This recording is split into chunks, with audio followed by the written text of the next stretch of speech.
In this lesson, we'll be looking at the insert statement. There are several ways to use the insert statement. In this lesson, we'll be taking a look at 3 of them. So here I have on the screen is just the basic syntax for doing an insert statement.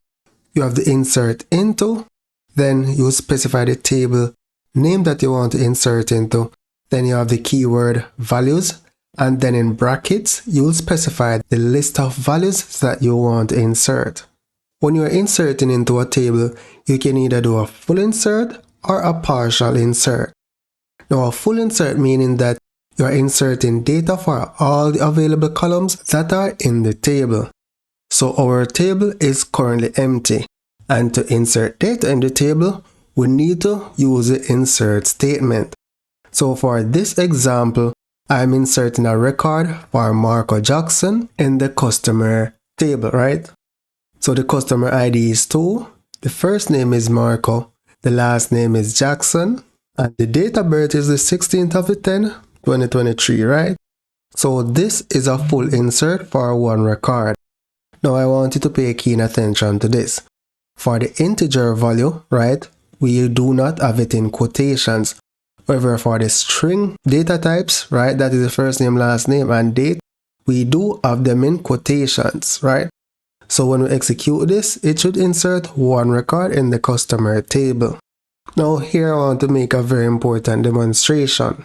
Remember, the primary key does not allow duplicate values. So if I was supposed to execute again and check the database, we will not be seeing an additional record for Marco Jackson. So to view the data in the table, you can right click the customer table and select this option that says select top 1000 records. So if you look carefully, there's only one record in the table. Now to insert multiple records in a single statement, you would have your first set of records that you want to insert separated by a comma, then you provide the second set of data, then you specify a comma, and then provide the last set of data, and then you can put a semicolon, or you don't have to put a semicolon. It is not required, right? So to execute this, we just select highlight and select run. So this is how you insert multiple records in one statement.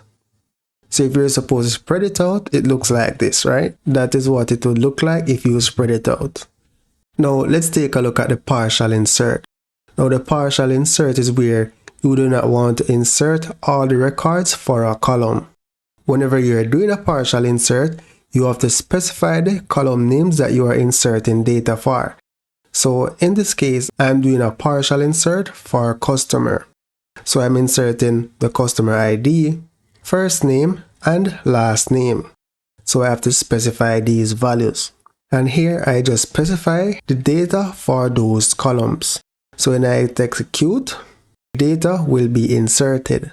So if I'm supposed to check my table again, you can do right click, select top 1000. However, I have it in another tab here. So I'm just going to select this tab and re-execute the statement. So here you can see that for Shane Maxim, there's no date of birth specified, but there's null. So null means that there's pretty much no data present. It is empty, there's nothing in it. And this is possible because I did not specify not null when I was creating the table, right? So let's go back on the main sheet. I'm going to attempt to do a partial insert into cars, where I have some columns where I specify not null. And let's see what will happen, right? So it's insert into the object name, car, right? So to double check the column, you can always expand the folder, expand columns. So I'm going to try and add just the chassis number only, specify values, and the number for the chassis number. So it's varchar, and it goes up to 17, right? So that should be fine.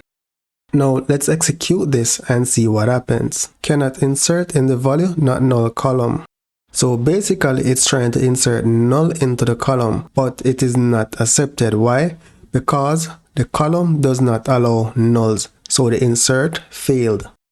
Again guys, these are some of the ways that you enforce data integrity and the quality of your data within the database, because a car cannot exist without a color in reality, right? It must have a color. So now let's look at the other insert statement. So you can also insert from a table into another table that already exists. To do this, you use insert into, the name of the table that you want to insert into. For partial inserts, you can specify the columns. You have your select statement, the columns that you want to insert, and the table that you want to do the insert from. So essentially you're saying select the data from customer table and put it into person table. For this to work, the object has to exist, right?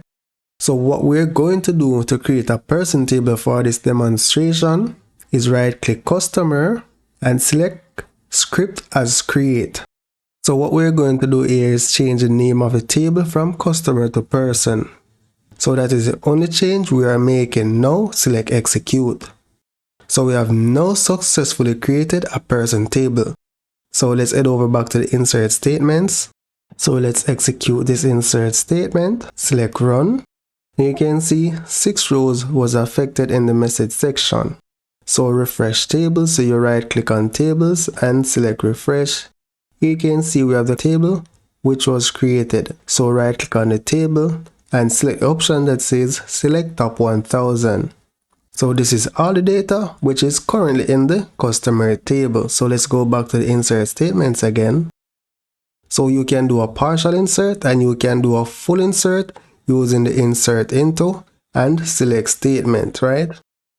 So if we're supposed to remove this, we will be able to execute this, right? So select and run. So this was what I expected. Violation of primary key constraint. Cannot insert duplicate key in the person table. So let's go back to the create statement.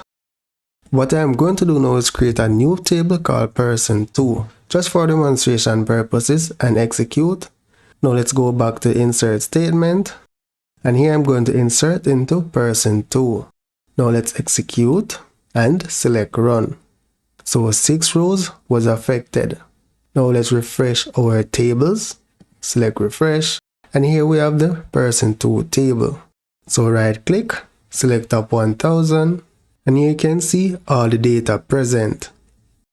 So with this method, the table has to exist first.